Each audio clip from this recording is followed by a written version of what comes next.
So hello everyone, welcome to Soch IAS again.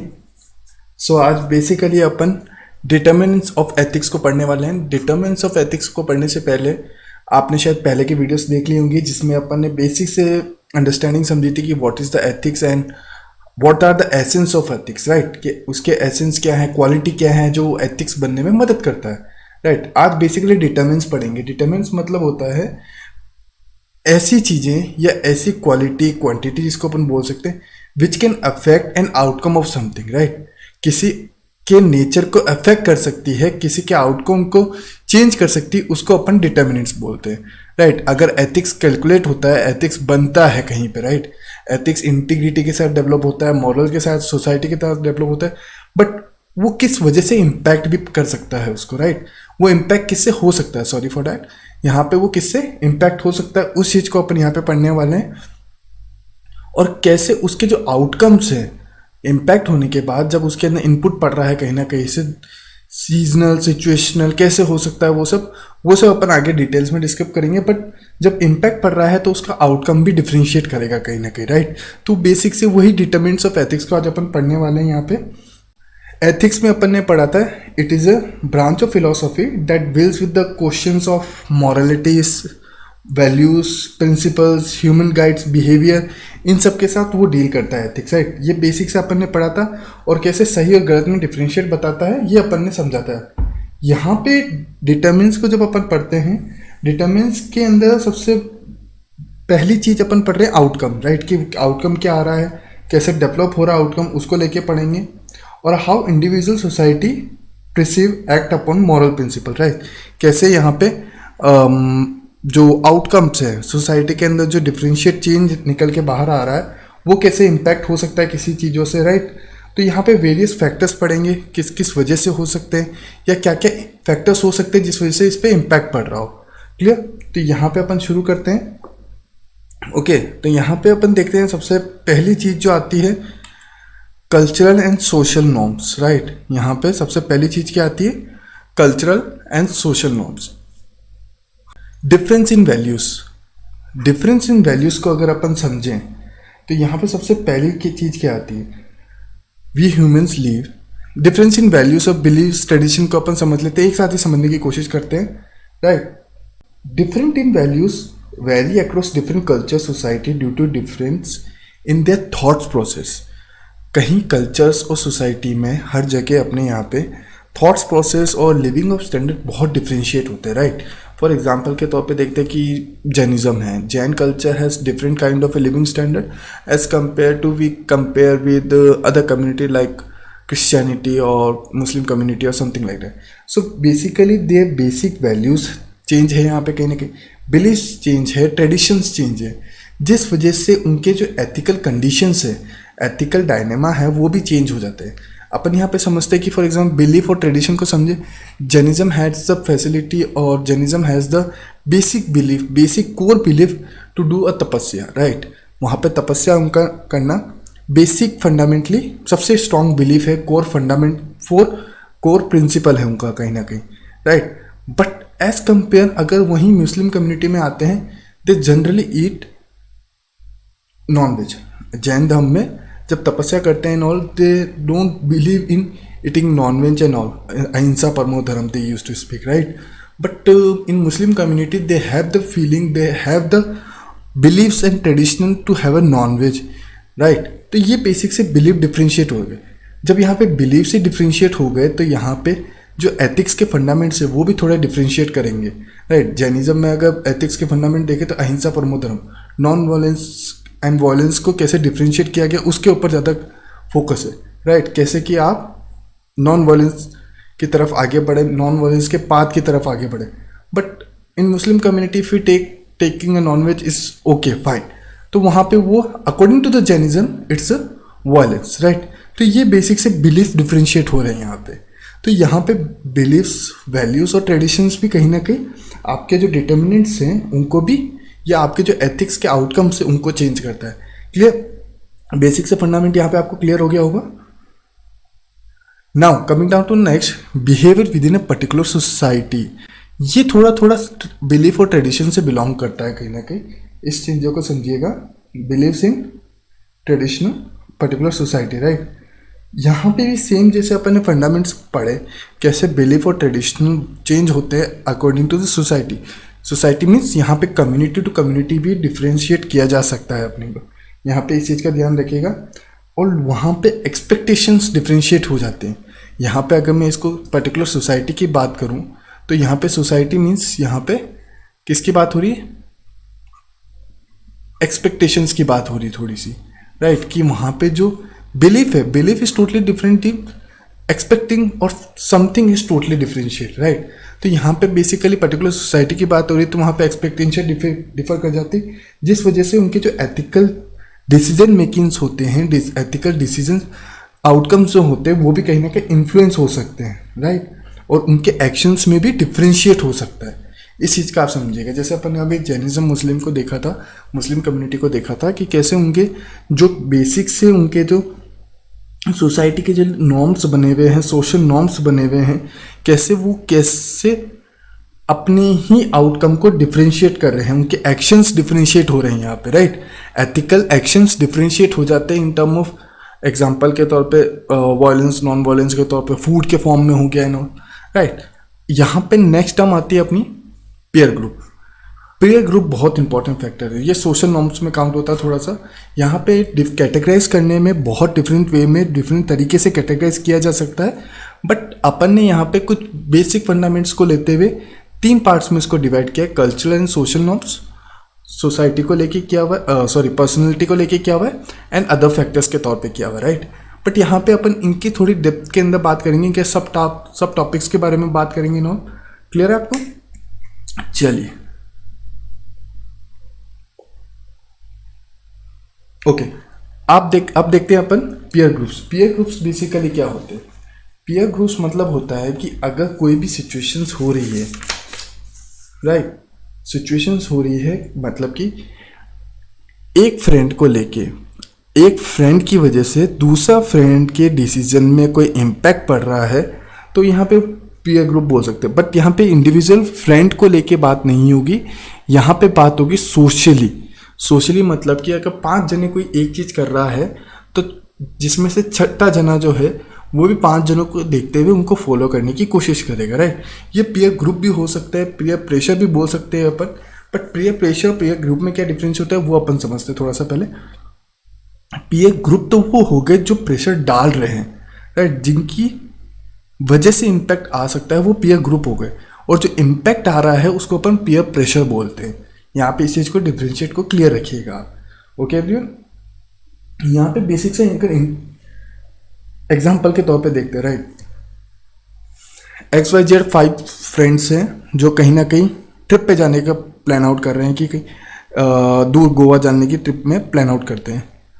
Most probably हो सकता है कि उसके अंदर से एक जना अल्कोहल कंज्यूम नहीं करता हो, बाकी 4 जने अल्कोहल कंज्यूम करते हैं बट एक जना अल्कोहल कंज्यूम नहीं करता है। But if they go for the trip और समथिंग, तो हो सकता है कि वहाँ पे वो माहौल और इन्वायरमेंट को देखते हुए, उन सोशल ग्रुप को देखते हुए, वो पीयर ग्रुप को देखते हुए वो भी वहाँ पे अल्कोहल कंजम्पशन करें, राइट। हो सकता है, पॉसिबिलिटी वहाँ पे ज़्यादा एक्सटेंड तक बढ़ जाती है, क्योंकि आपके सराउंडिंग और इन्वायरमेंट की वजह से आपके जो एथिकल डायलेमा है, एथिकल डिसीजन मेकिंग है, वो चेंज हो रहे हैं यहाँ पे, राइट। कि कैसे वो 4-5 जने गए थे, 4 जने अल्कोहल कंज्यूम करते थे, समहाउ 5th नहीं करता था, but due to that group सब पी रहे हैं ऑल, तो वहाँ पे एक मेंटली प्रेशर भी बनता है थोड़ा सा, राइट। जब वो प्रेशर बनना शुरू होता है तो आपके एथिकल कॉन्सेप्ट जो है, एथिकल डायलेमा, एथिकल एक्शंस जो है, उनमें भी चेंजेस आ सकते हैं। तो इस चीज़ का ध्यान रखिएगा कैसे पीयर ग्रुप आपके डिसीजन मेकिंग को भी इम्पैक्ट कर रहे हैं, राइट। Clear everyone? चलिए नेक्स्ट देखते हैं फैमिली।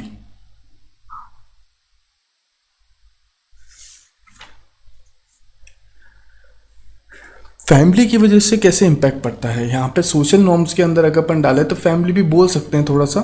सोशल नॉर्म के फैमिली अगर अपन देखें तो सोशल नॉर्म्स में भी आ सकता है, ये पर्सनैलिटी के अंदर, पर्सनैलिटी डेवलपमेंट के अंदर तौर पे भी आ सकता है, तो अपन इसको दोनों तरफ काउंट कर सकते हैं। बट यहाँ पे सोशल नॉर्म्स के फॉर्म में डाला है। फॉर एग्जाम्पल के तौर पे देखते हैं कि एक फादर हैं, राइट, वो पुलिस कमिश्नर है या फिर इनकम टैक्स ऑफिसर है, राइट, एज्यूम करते हैं वो इनकम टैक्स ऑफिसर है। या फिर सोचते हैं कि पुलिस कमिश्नर है, राइट। वो अगर एक पुलिस कमिश्नर है तो यहाँ पे he has done some kind of corruption, उन्होंने कोई करप्शन किया इन एवरीथिंग, तो हो सकता है वो वहाँ से बचने की कोशिश करें। बचने की कोशिश को देखते हुए अगर बच्चा वहाँ पे 10 साल का ही है, जो घर के अंदर इन्वायरमेंट उस तरह के माहौल को देख रहा है, तो हो सकता है वो भी उस लेवल के करप्शन को सीख जाए। यहाँ पे देखते हैं कि फॉर एग्जांपल के तौर पे वो जो पुलिस कमिश्नर थे, he has gone to a shop, वो शॉप पे गए, वहाँ पे उन्होंने जो भी सामान लेना था XYZ सामान लिया, आराम से उनका बिल बना 500 रुपीज़ का, we are just assuming it, right.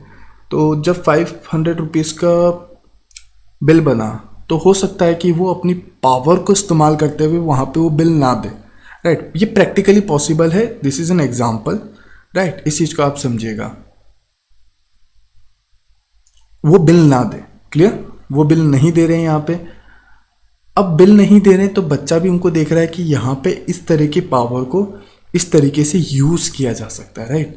तो वहाँ पे बच्चे के माइंड में 2 ऑप्शन दिखते हैं, 2 ऑप्शन दिखे, या तो फादर बिल देगा तो वो मॉरली स्ट्रांग बताएगा कि अपने बच्चों के सामने की सोसाइटी के अंदर आपको इस तरीके से सर्वाइव करना होगा, और यह दूसरा ऑप्शन हो सकता है वो बिल ही ना दे।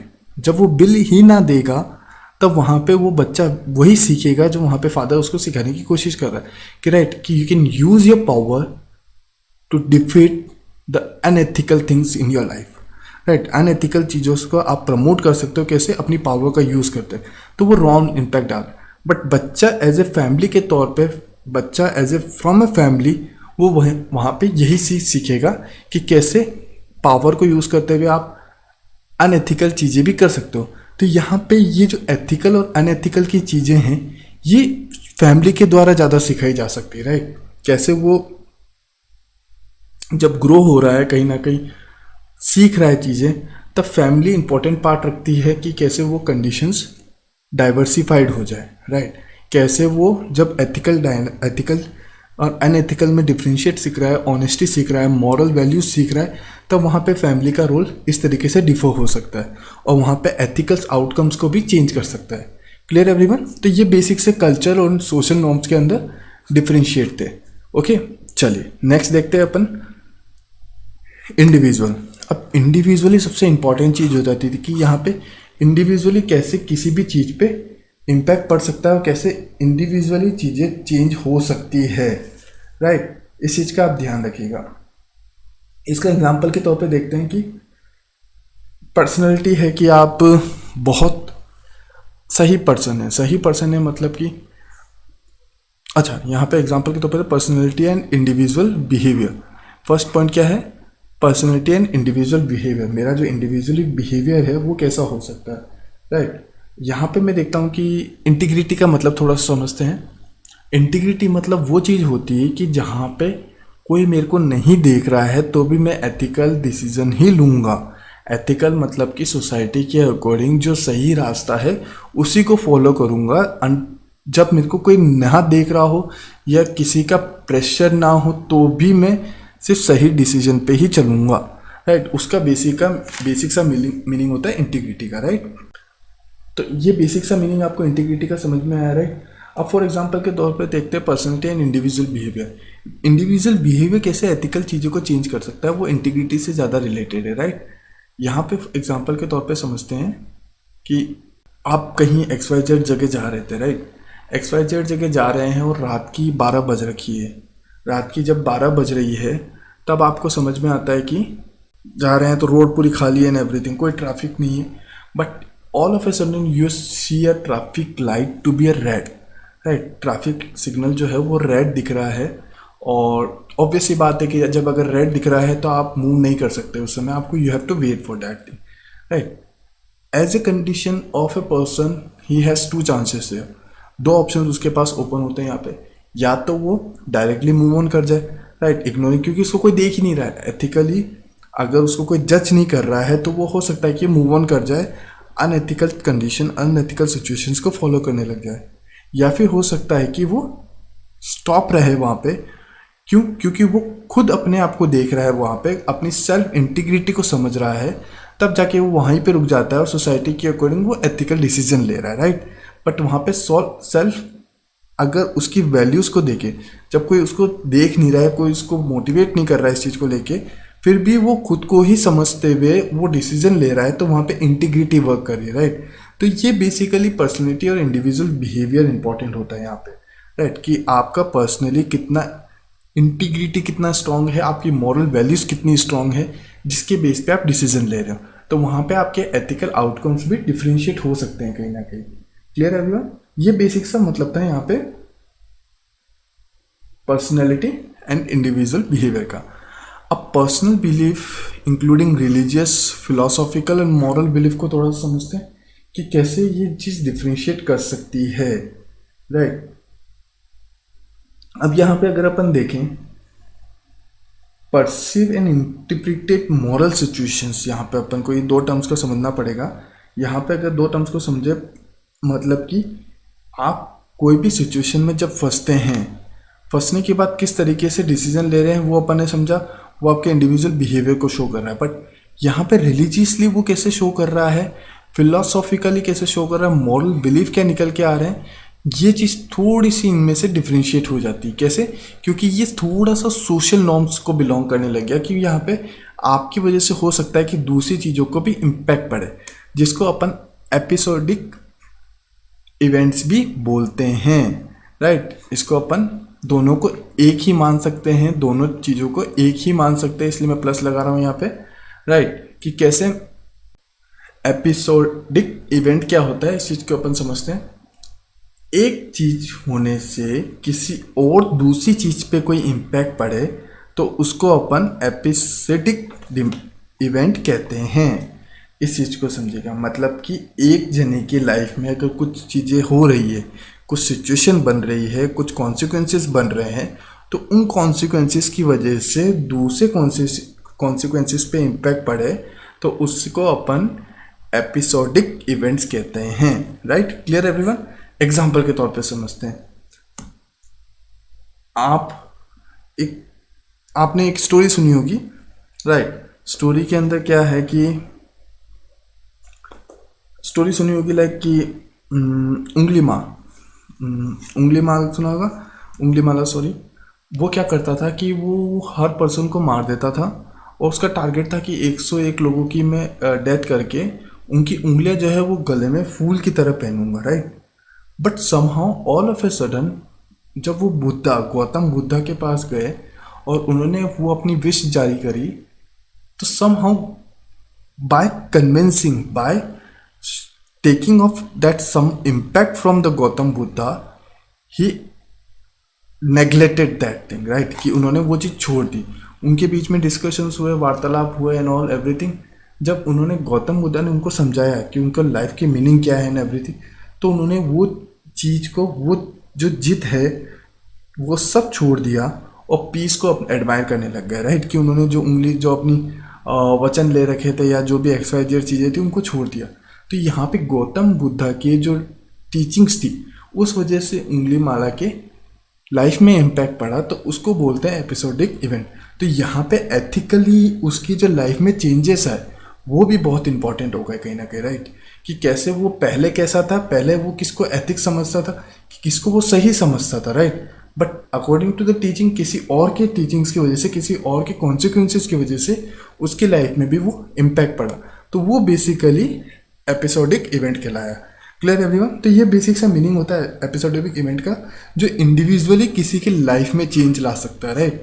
किसी इंडिविजुअली लाइफ के एथिकल डिसीजंस या किसी भी डिसीजन के आउटकम में चेंज लाने की कोशिश कर सकता है।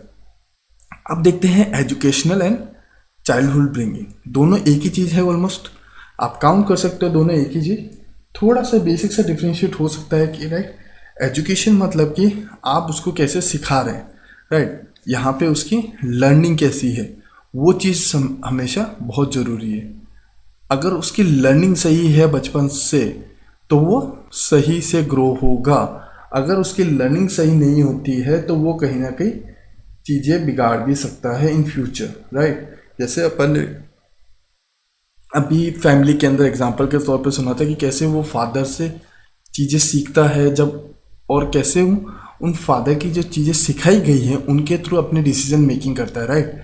यहाँ पे तो एजुकेशन में सबसे इम्पॉर्टेंट चीज़ आती है जब वो नॉलेज ले रहा है, नॉलेज मतलब कि ज्ञान, इंफॉर्मेशन जो ले रहा है सही और गलत में, सोसाइटी में क्या सही होता है क्या सही गलत होता है, उसके बीच में जब वो नॉलेज ले रहा है तब वो अपनी क्रिटिकल थिंकिंग स्किल्स को भी डेवलप कर रहा है। अपनी स्किल्स को जब डेवलप करता है वो, तो वो एथिकल डायलेमा को भी एनालाइज करने का काम करता है, राइट, कि क्या चीज़ सही और क्या गलत है, एडवांटेज क्या है, इसके डिसएडवांटेज क्या है, उन सब को वो उसी टाइम पीरियड में एनालाइज कर रहा है। जिस टाइम पीरियड में वो उस सबको एनालाइज करता है उसके अंदर वही चेंजेस और वही बिहेवियर में चेंजेस शो होने लग जाते हैं, जो वो उसके डिसीजन मेकिंग आउटकम्स में भी शो होते हैं बाद में, राइट। अपब्रिंगिंग देखा था अपन ने कि कैसे फैमिली उसको कैसे प्रमोट करती है लाइफ के अंदर कि कैसे आप आगे बढ़े एंड एवरीथिंग। हो सकता है उसकी कम्युनिटी कैसे उसको ट्रीट करती हो यहाँ पे, राइट। कल्चरल इन्वायरमेंट कैसा हो, कल्चरल इन्वायरमेंट मतलब उसका सोशलिज्म कैसा हो, सोशल ग्रुप कैसा हो, वो सब बहुत इंपॉर्टेंट है। या फिर हो सकता है उसके फ्रेंड सर्कल कैसे हों, तो वो सब चाइल्ड अपब्रिंगिंग में आ गया। और यहाँ पे एजुकेशन में आ गया कि जैसे स्कूल जाता है तो स्कूल में उसको बेसिक सही और गलत कैसे सिखाया जा रहा है, वो चीज़ यहाँ पे बहुत ज़रूरी हो गई, राइट। अगर उसको सही और गलत में सही ढंग से डिफ्रेंशिएट नहीं सिखाया जाएगा, सही तरीके से जो चीज़ों के अंदर डिफरेंस करना नहीं बताया जाएगा, एनालाइज करना नहीं सिखाया जाएगा, उसी क्रिटिकली स्किल्स को डेवलप नहीं किया जाएगा कि आप जब बड़े हों तो आपको सही क्या करना है, गलत क्या करना है, तो वो गलत डिसीजन लेगा, राइट, गलत डिसीजन ले सकता है। अब यहाँ पे एजुकेशन का इंपॉर्टेंस अपन समझते हैं कि अगर एजुकेशन की बात करें, अपन स्कूल्स में जाते हैं to learn the things, right. Education का बेसिक मीनिंग ही यहाँ पे ये निकलता है कि जब भी आप कोई चीज़ सीख रहे हैं, सीखते समय आप चीज़ों में डिफ्रेंशिएट करना सीखें, राइट, कि कैसे दो चीज़ें जब डिफ्रेंशिएट होती है, दो चीज़ें अलग अलग मीनिंग शो करती है, तो उनका एक्चुअल प्रैक्टिकली सोसाइटी में क्या इम्पैक्ट पड़ सकता है, राइट। ट्रूथफुलनेस सिखाता है एजुकेशन अपने को, ट्रूथफुलनेस के साथ सही और गलत में डिफ्रेंशिएट करना सिखाता है। या फिर हो सकता है जैसे अपन हिस्ट्री पढ़ते हैं, हिस्ट्री में सही क्या किया था उन्होंने और क्या गलतियाँ की थी वो अपने को सीखनी चाहिए। बट आज के एजुकेशन को सिस्टम को अपन अगर देखें तो वो टोटली डाइवर्सिफाइड हो चुका है। We usually run on the marks, marks के ऊपर अपन आंसर्स राइटिंग करते हैं, राइट, आंसर्स लिखते हैं, मार्क्स आएंगे दबा के, मार्क्स आए बहुत अच्छे, टॉप कर गए एंड एवरीथिंग। बट अगर उसके बच्चे में बेसिक सा डिफ्रेंशिएट सही और गलत के अंदर बेसिक से डिफ्रेंशिएट करने की स्किल्स डेवलप नहीं है, तो उसके उन मार्क्स का भी कोई यूज़ नहीं निकलता, राइट। एजुकेशन का बेसिक मीनिंग भी यही होता है, जब आप सही और गलत और सोसाइटी के अकॉर्डिंग किसी को हार्म करे बिना सही और गलत में डिफ्रेंशिएट बता सके, डिसीजन ले सके उस अकॉर्डिंग, तो वो एजुकेशन कहलाती है, क्लियर। बट यहाँ पे अपन मार्क्स के लिए दौड़ रहे हैं, मार्क्स के चक्कर में कई बार अपन अनएथिकल कंडीशन भी कर देते हैं, राइट। अनएथिकल कैसे कर सकते हैं, फॉर एग्जांपल के तौर पे एग्जाम इंटरव्यू में गए थे, इंटरव्यू में जॉब के लिए गए एंड एवरीथिंग, बचपन में सीखा था कि चीटिंग करते हैं एंड एवरीथिंग, तो बड़े होके भी हम वही चीज़ कर रहे हैं आज भी, राइट, कि पेपर लीक करा लिया, पहुँच लगा ली, राइट। इंडिया में सिस्टम थोड़ा सा डाइवर्सिफाइड है, I accept that thing, but फिर भी अप्रोच जो है वो सही नहीं है यहाँ पे, राइट। अप्रोच थोड़ी सी गलत है, क्यों, क्योंकि अपन ने बचपन में एजुकेशन में भी यही सीखा होगा शायद कि चीटिंग करना है एवरीथिंग। आपके टीचर्स रोकेंगे आपको, आपके टीचर्स आपको समझाएंगे कि ये गलत है, राइट, फिर भी आप उसके अगेंस्ट दे रहे, तो आपकी जो एथिकल डिसीजन मेकिंग हो रही है वो वहीं पे थोड़ी सी डाइवर्सिफाइड हो गई। जब वो थोड़ी सी ही डाइवर्सिफाइड हो गई, थोड़ी सी ही डायरेक्शन चेंज हो गई वहाँ पे, तो हो सकता है जब आप बड़े हो जाएं तो वो बहुत आगे चेंज ले लें, राइट। आपके आउटकम्स बहुत ज़्यादा डिफ्रेंशिएट हो जाए according to the others, right. जैसे फॉर एग्जांपल रोड अगर निकल रही है कहीं पे 1 डिग्री भी टर्न हो जाता है, यहाँ पे आपकी एथिकल डिसीजन मेकिंग सही और गलत में 1 डिग्री भी हो जाता है कि आप सोचते हैं कि चलो इस बार चीटिंग कर लेता हूँ, अगली बार पढ़ लूँगा, राइट। 1 डिग्री भी अगर रोड की मैपिंग गलत हो गई तो हो सकता है आगे जब 100 किलोमीटर आगे पहुँचे तो वो रोड की डायरेक्शन ही डिफ्रेंशिएट वे में निकल जाए, राइट। तो यहाँ पे बेसिक्स की अंडरस्टैंडिंग होनी चाहिए कि आपको डिसीजन कैसे ले रहे हैं, आपकी स्किल्स कैसे डेवलप कर रहे हैं एजुकेशन, और आपकी अपब्रिंगिंग कैसे हो रखी है, राइट। Clear everyone. चलिए एक और लास्ट देखते हैं, सेल्फ इंटरेस्ट। सेल्फ इंटरेस्ट क्या होता है, इस चीज़ को समझना पड़ेगा। सेल्फ इंटरेस्ट मतलब होता है कि आपकी खुद की पर्सनल कैरेक्टर और इंटीग्रिटी कैसी है, राइट, आपकी ऑनेस्टी कैसी है, कंपेंशन कैसा है, फेयरनेस कैसे है, आप इन्फ्लुएंस कैसे कर सकते हैं दूसरों को, तो उस वजह से आपके एथिकल डिसीजंस आउटकम्स भी डिफरेंशिएट होते हैं यहाँ पे, राइट। यहाँ पे एक और चीज़ का ध्यान रखिएगा, ये आपकी बेसिकली आप इसको ऐसे भी ले सकते हैं कि आप कितने सोशली रिस्पॉन्सिबल समझते हैं, अपने को मॉरली रिस्पॉन्सिबल समझते हैं जब आप कोई डिसीजन या फिर कोई स्टेप लेते हैं for the upcoming, right. Upcoming time period के लिए कोई भी आप स्टेप्स लेते हैं रिस्पॉन्सिबिलिटी समझते हुए, तो वहाँ पे आपकी जो एथिकल डिसीजंस हो सकते हैं, सही और गलत डिसीजंस हो सकते हैं, वो डिफ्रेंशिएट कर जाए, राइट। क्योंकि मेरा क्या मानना है वो इंडिविजुअल मेरी ऑनेस्टी और मेरी कंपेंशन पे डिपेंड करता है, बाकी किसी पे डिपेंड नहीं करता है वहाँ पे, राइट। तो self interest is also an important factor है, तो इस चीज़ का भी आप थोड़ा सा ध्यान रखिएगा। ओके, चलिए नेक्स्ट देखते हैं अपन अदर फैक्टर्स। अब मैंने अदर फैक्टर्स में यहाँ पे 3 अदर्स फैक्टर्स लिए हुए जिसकी वजह से सोसाइटी में इम्पैक्ट या आपके एथिकल डिसीजंस मेकिंग्स में इम्पैक्ट पड़ सकता है।